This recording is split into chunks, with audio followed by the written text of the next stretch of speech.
আসসালামু আলাইকুম এভরিওয়ান, আপনারা সবাই কেমন আছেন? আশা করি ভালো আছেন। আলহামদুলিল্লাহ আমি অনেক ভালো আছি। আজকে আপনাদের সাথে শেয়ার করতে চলে আসলাম আমি দুপুরে কি রান্না করেছি। আজকে ইচ্ছে করতেছিল না কোনো কিছু রান্না করার, তো যাই হোক আমি আলুর ভর্তা, ডিম ভাজা আর ডাল রান্না করেছি, তাই আপনাদের সাথে শেয়ার করতে চলে আসলাম। চলুন আপনাদের সাথে শেয়ার করি, আসুন। আজকে আমি গরম গরম ডিম ভাজা করেছি, তার সাথে হলো আলুর ভর্তা। আজকের খাওয়াটা কিন্তু অনেক জমে যাবে। তার সাথে আছে হলো এই দেখুন ঘন ডাল, দেখতে পাচ্ছেন?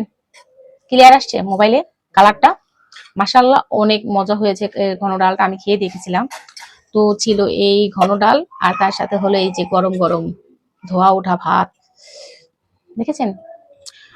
আর তার সাথে এই যে লেবু। তো আমাদের দুপুরের খাবার দাবার এই ছিল। ভিডিওটা ভালো লেগে থাকে অবশ্যই কিন্তু লাইক কমেন্ট শেয়ার করে দিবেন। আল্লাহ হাফেজ। এখন আমি ভাতটা বেড়ে নিবো।